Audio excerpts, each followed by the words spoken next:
So, let's start off. Yeah, so I'm actually going to read these to you. So we have an idea of what we're talking about, I guess. All right. When we start talking about masculinity and femininity in film. So, according to Google, masculine traits include focus on own needs, competitive, assertive, protect, not protective, just protect, goal-directed, rational, linear, and logical thinking, independence, monotask, bias for action. I don't know what that means. And conscientiousness? Maybe, yeah. Bias for action and spatial. And then for feminine, compassionate care for others, collaborative, receptive, grateful, nurture, relationship directed, intuitive, interdependent, multitask, patience and forgiveness, and temporal.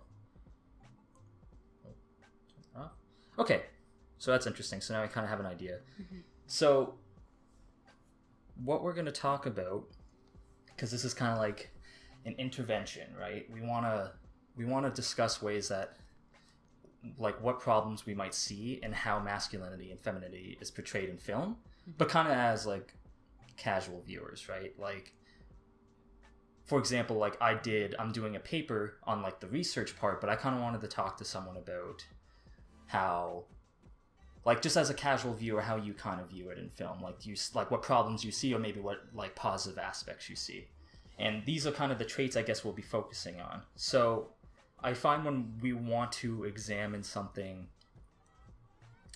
that's maybe like a problem, or maybe not even a problem, just examining something in general, we kind of want to go over a couple things, such as how do we kind of perceive it now, what are some good and bad examples, and what we could do, or like what the industry could do, I guess the film industry could do to kind of improve if there is any problems. So I guess the first thing we can talk about is... Do you want to move it over here so I could... Yeah, for sure.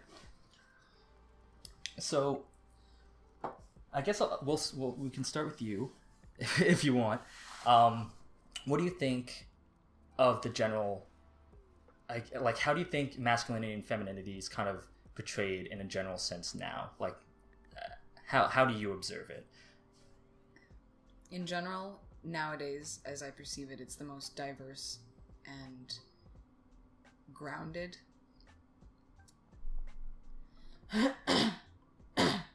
I'd say it's the most diverse it's ever been.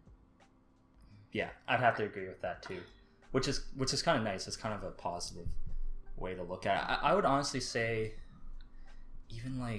maybe even like a year or two ago, I might have disagreed, but I feel now that the more stuff I've watched, and we're going to talk about it later. We actually just watched a movie yesterday that I think we'll talk about a lot. Mm-hmm. But even with like the recent nominations in the Oscars, that it's definitely getting a lot better, I feel. Yeah, you can feel a collective movement towards trying to diversify how it's portrayed in media, especially with really competitive things like the new Netflix TV shows that we see. There's a lot of strong female leads or very nuanced male characters who I don't think I've ever seen in that sort of media. Yeah, no, I agree. I would say, like, because I would agree with you 100% as well. I tend to be an optimist, I guess, and I tend to focus on the positives. There's definitely a lot of negative ones, which I think I'll bring up a couple examples that I was thinking of that are definitely still happening. But I guess we can go into the next question, like maybe coming up with some examples we can think of like good and bad. So one that I thought of, and this is more a masculine focus, maybe even toxic masculinity.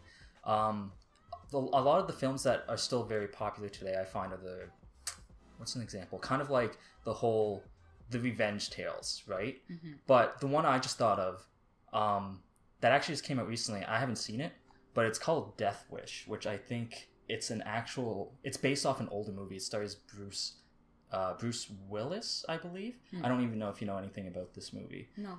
It just came out and it did really bad, apparently, poorly.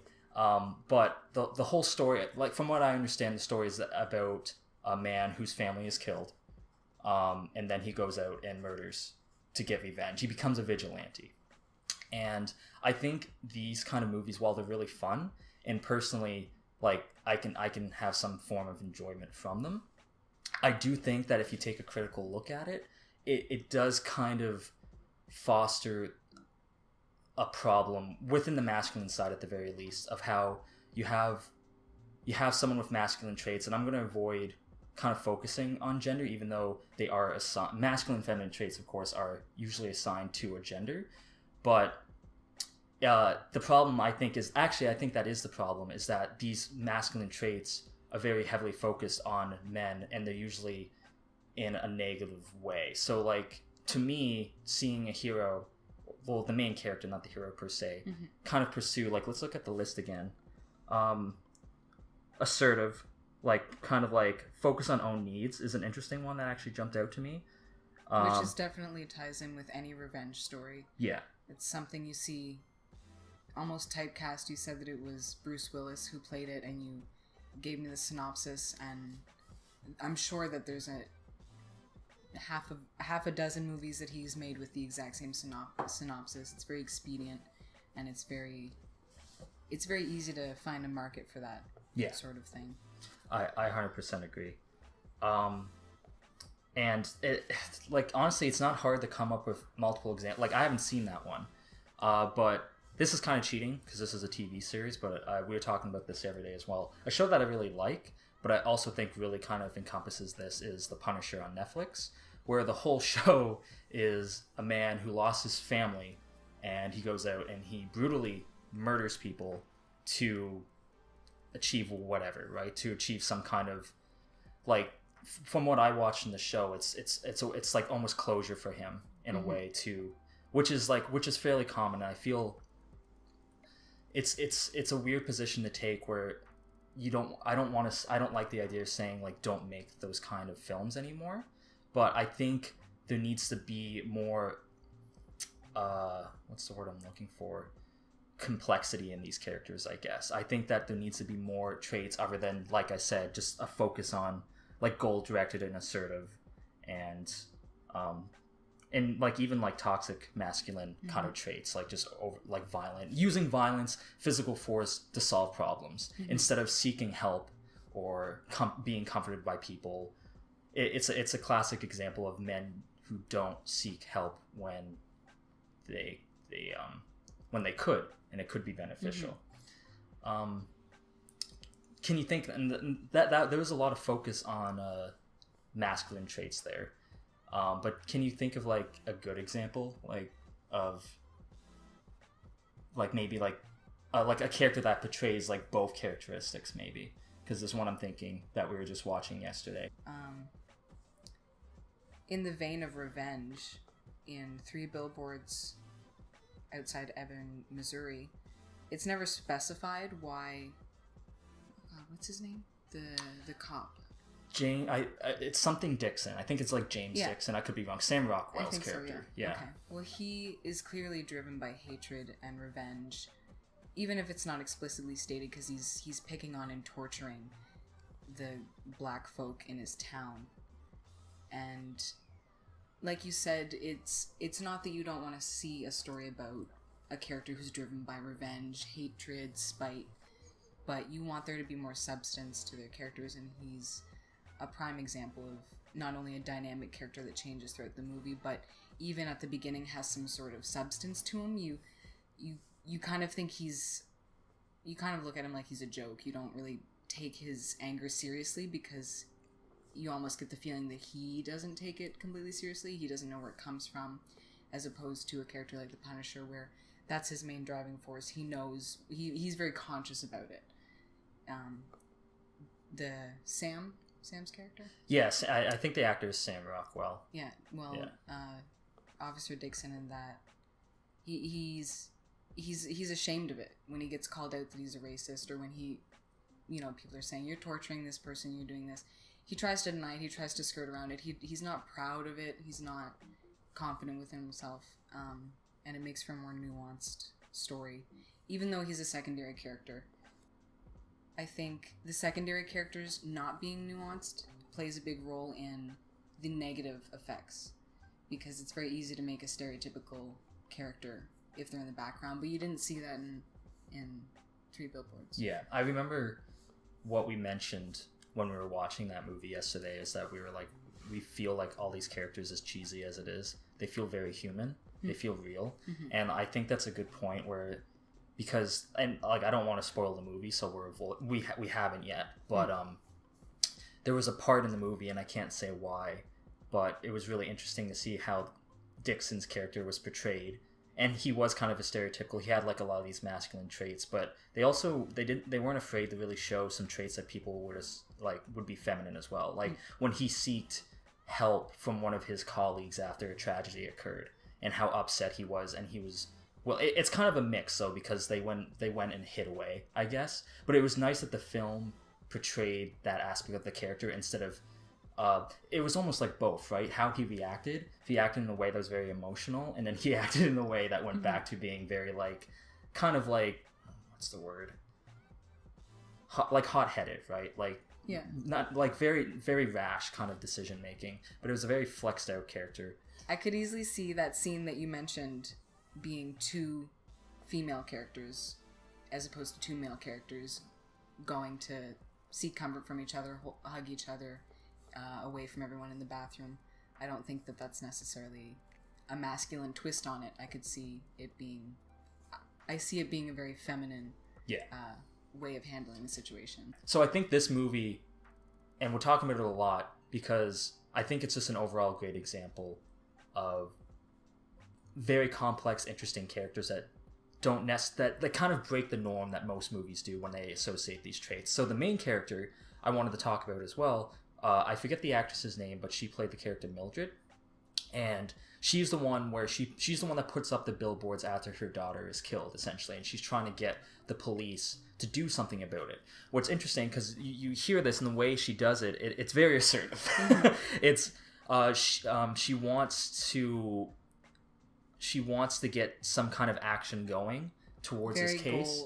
Very goal oriented. She the way she acts, like it honestly, like if we are going to assign it to genders, like how most movies present it, it does seem like more of an archetype for a male character. But that's not the case in this movie. And what I found very interesting, the movie establishes very quickly how this character is going to be, because that's like the first scene in the movie. She goes into the office, she's like, I want these billboards, and you see the billboards. But during that time, remember the scene with the little bug that was upside down and she like flips it over? So that you kind of see that, oh, she's very compassionate as well. She's very caring. And we see this multiple times throughout the movie where she flips back and forth in a very natural way. The one scene I remember too, that really highlights, and I'm looking at the list now, this compassionate care for others, was the scene when Woody Harrelson's character, the sheriff of the town, brings her in to interrogate her. And, the police are doing what the police do when they interrogate, being very assertive and, like, trying to get answers. And then all of a sudden, because this character has an illness, cancer, pretty much. That's not really a spoiler. That's pretty established throughout early in the movie. And they're kind of like they're like eyeing each other down, and like they're trying to assert each other. The whole conversation was a fight for dominance. Who could be more clever? Yeah. Who could insult the other person the best? Which is not something you see portrayed between two female characters. Yeah. And like you said, the switch between going from being competitive and aggressive to reasonable, understanding, compassionate. Yeah. Especially when he ends up coughing up blood. And then immediately you see, like, she completely switches, and she's, like, super compassionate. And she's like, okay, like, we're going to get you help. Don't worry about it. And it made me, even though, like, there was a lot of flaws in that character, too, right? Because they weren't perfect. They did a lot of things that I would say, like, were wrong. But it made a really interesting character. So I think, overall, I think that movie has great examples of, like, kind of it's a step in the right direction, I guess. Yeah, none of the characters in that felt one-dimensional by any stretch. Even the ex-husband who has a lot of more of the toxic masculine traits that we've mentioned, is humanized multiple times throughout and he's not even a secondary character. He's even further into the background, but even he isn't completely one-dimensional. Yeah. And what I like too is that it's natural. You don't really see any of these characters point out, like, especially with Mildred, like, oh, she acts like a man. Like, do you know what I mean? Like, it's like, it's just expected that that's just who she is as a character. And everyone accepts her that way. And there's no point in the movie where they try to emphasize that. It's just how the character's written. Mm-hmm. And I guess this is a good segue into kind of the last, and this is one of the important questions when we're talking about, like, examining maybe some kind of issues within how something is portrayed in film. And I mean, most of what we've been talking about has been fairly positive, but I think that's because it's more evident because we're seeing unique cases pop up, and that's more apparent to us. But I guess we can talk about, like, what can the film industry do to kind of improve the scenario? Like, it might be a simple answer, as in, like, make less movies, kind of like the ones we're talking about with like The Punisher, or I think it's called Death Wish, and make more movies kind of like Three Billboards. But at the same time, it's not really a fair solution because people should be free to kind of create whatever they want. But I think a really good solution, in my opinion, and we kind of talked about it before, is that, let's say we look at this list of traits. To me, what's interesting is that what if you just removed the title masculine traits and feminine traits, and you just had a list of traits? Mm-hmm. So maybe some people, of course, like, I think most people would be conditioned to be able to assign those as mm-hmm. to more like something maybe a woman would do more than a man. But I think what's important in film that could improve this, kind of improve having more complex characters and less focus on, like, negative aspects in masculinity or even femininity, is just not worrying about assigning masculine and feminine to a gender, just kind of treating them as traits as a whole, and trying to create characters that kind of, and, like, you don't even want the character to be like, okay, here's a checklist, they need to have this many masculine mm-hmm. and this many feminine. Mm-hmm. Of course the context always matters. Maybe a character does have a lot of more masculine traits because that's who they are, but kind of like just trying to find a balance and just making sure you're writing a character that just kind of has these traits, and make sure it makes sense that they have these traits, and make sure that if they are going to be negative traits, there's context to that, and not kind of making it look like a positive thing. Like, don't make a movie about a guy going around and killing people to avenge his dead family. Maybe you can explore that, where that's something he does at first, and then he realizes maybe this is not the way you should do it. That's mm-hmm. just an example that I can think of. And yeah, I think you made a good point when you mentioned the balance between the two, because when you look at a list like what we have in front of us, one side masculine, one side feminine, it would be understandable to look at it and say, competitive and collaborative are opposing traits, but it's really two sides of the same coin, because you can be someone who's more competitive and still be able to be collaborative with your peers, and channel your competitive energy into a positive avenue that's effective. And I think that that's where the balance lies, not necessarily assigning, okay, this is feminine, this is masculine, but these are humanizing traits, and the competitive aspect, for example, could be demonstrated to be positive when used correctly by one character and negative by another, but not necessarily as a statement to, this person is hypermasculine, this person is hyperfeminine. Yeah. And kind of pigeonholing characters into that trap. I think the movie industry as a whole recognizes that the supply for really nuanced characters is growing, and with TV series, with the new TV series that have been coming out, with movies that have been coming out, I think it's really evident that there's a big push for, people are really thrilled by it in a way that I don't think that they expected. Mad Max blew everybody out of the water, and you made a really good point the other day about how Max is the main character.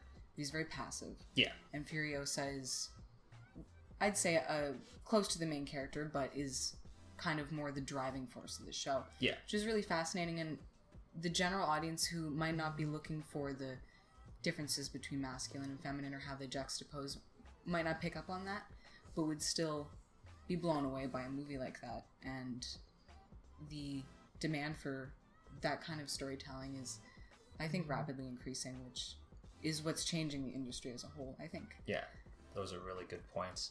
I was just thinking too, like, it's interesting because I feel like a lot of the characters that stand out to me that are doing this well are the female characters, and maybe that's just a personal thing. But I would also like to see it, and I think Mad Max is a good example. I actually really liked Max in that movie because I thought it was very different. But like, what I mean about what I said before is that, like, another character that popped in mind is like Jessica Jones. I know the reason why she was such a good character though was the same thing. It wasn't like, let's just make a female act like a stereotypical male character from like previous films. Because I mean, initially she was like that. She's very aggressive. She's very assertive. She gets stuff done, but she deals with a lot of mental illnesses as well. She mainly like post-traumatic stress disorder, and she's a very human character, and she is compassionate when she wants to be. Like, she does have some close friends, not a lot, but, and it's just those kind of characters always stand out to me, and it's not because they're the opposite, it's because they're a mix of both of these traits. And I think it's a product of society seeing, it's like this with anything. When you have a character that has feminine traits and then they display masculine traits, that's seen as like an accomplishment, like they're pushing forward. But when you have opposite characters, like, who have very dominant masculine traits, who display a lot of feminine traits, a lot of people see that as like a step down. And I think that's a great point. Yeah. Usually it's, especially in older cinema targeted towards kids, you see female characters struggling with being overly empathetic or yeah, and then their triumph arrives once they learn to hone into a more masculine trait. Yeah, like Brave. Brave's a good example of that as well. I find, because she's a character where she's like, she doesn't want to be a lady. She wants to go out and be pretty much like an archer or warrior or whatever. But she displays both aspects of the character, and that's why like it stood out to so many people. So I think, and this is a problem that the discussion could go on forever. There's like, there is a like, and that's the tricky part too. Is like I mentioned earlier how we kind of want to try to separate these traits from gender, but it's almost impossible at the same time. But I think there's certain ways that the film industry can kind of ease towards that. And like, I feel like with male characters as well, who have a lot of masculine traits, with feminine traits, there could be a way to always put that in like a positive view, like highlight it in a positive way, and kind of let these characters display those traits, because I feel like masculine traits do dominate over feminine traits, it seems, in film, but I feel like that is getting much better. Well, it's interesting how screen time has a big role in particularly how feminine or female characters are portrayed. I don't know the statistics, but I'm sure if we looked them up, it would be staggering how much less on-screen time female characters get.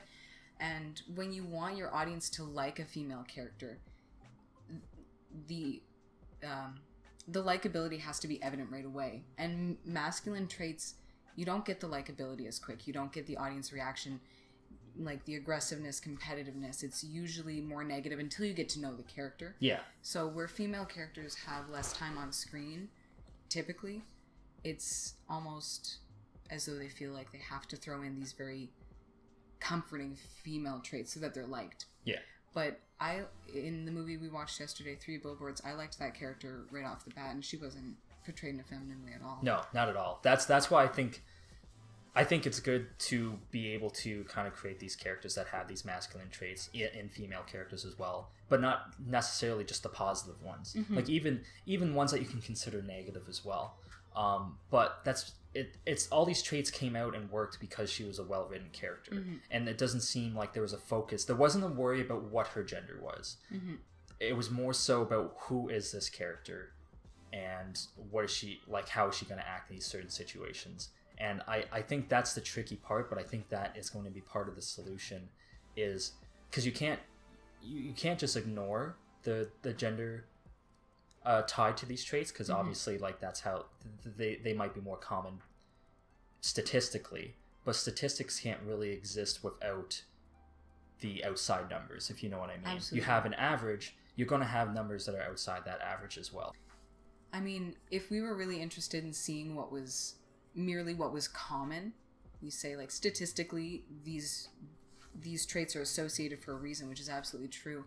And in order to effectively tell a story, you need a level of familiarity that all of your audience can identify with. But I think, especially in an age where every market is oversaturated, everything is overproduced, the last thing we want is something that falls within the higher bracket of statistics. We want something that's new and exciting and fresh, and that's not going to be achieved by making cookie cutter masculine and female characters. And that's always a point I make, and I think that's one of the reasons why these characters stand out. I wish I could say, and I'm sure it's part of it, I wish I could say I really do enjoy these characters, which I do, but a lot of the reasons why I gravitate towards these female characters that seem to be more well written is because there's not a lot of them, so they stand out to me more than other characters. So for like other male characters, it's either there's a lot of them or they're not really fleshed out. They're kind of very samey, they're not complex to me, and I think there is a way to make these male characters complex as well, and I think that would be the next step, is to kind of try to create characters just like Mildred and Three Billboards. And I think they did that. I think with Dixon's character and Woody Harrelson's character, absolutely, I think they absolutely nailed that. I'd love to see more characters like that. Woody Harrelson's character was very masculine. He was the chief. He had a young wife, a couple of kids. He was a provider, and a good provider too. They had horses. It was very...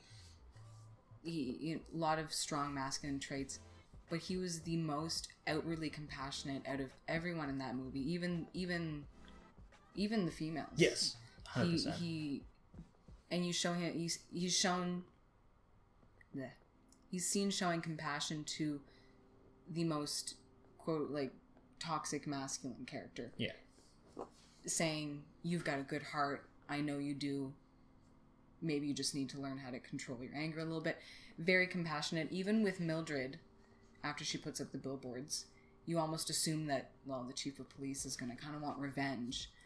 I assumed he was going to be the antagonist, but he sits next to her and tries to level with her. It doesn't work out, and he accepts it and leaves. He's very compassionate, which is really interesting. You made a great point too about, and this kind of ties to what I was saying before about how a solution can be seeking help from someone, and you mentioned that part without giving context because of spoilers, but when the chief tells Dixon's character that, hey, you just need to not be angry all the time and just care because I believe you can do this, and that was that character's turning point. Absolutely. Which made that character from a stereotypical... I think it's a perfect representation of like a toxic masculine character in a lot of film, and then you have another character like Woody Harrelson who is a great representation of that, changing that character, and that almost like that being the process of like, hey, you introduce that, hey, you can do these kind of things, you can act a certain way and it's okay. And they say a very funny line in it, which might be inappropriate, but this is like a small town, when they say like, hey, you can care, and you know what, people call you gay, arrest them, like, for, arrest them for homophobia. homophobia. But it's just it ties into like, it's almost like he's, because that's what a lot of men sometimes when they display these characters, a lot of insult is that, oh, are you gay, or like you're a woman. Absolutely. And goes back to like how it seems like a step down, but he's saying no, that's not the case at all. He made a joke of it, of course, but he's essentially saying that you can be like that, and you can have both of these traits. You can be this kind of person, and that's good. And it really is a changing point for that character. So once again, highly recommend watching that movie. I think it's a great example of like what we're kind of talking about. I was going to mention how Eastern culture really exemplifies what you said about removing masculine and feminine traits. I do want to talk about that. Yeah. Well, we could just jump off from there, because you mentioned seeking more nuanced male characters, and My Hero Academia won a lot of awards this year, and Deku comes to mind.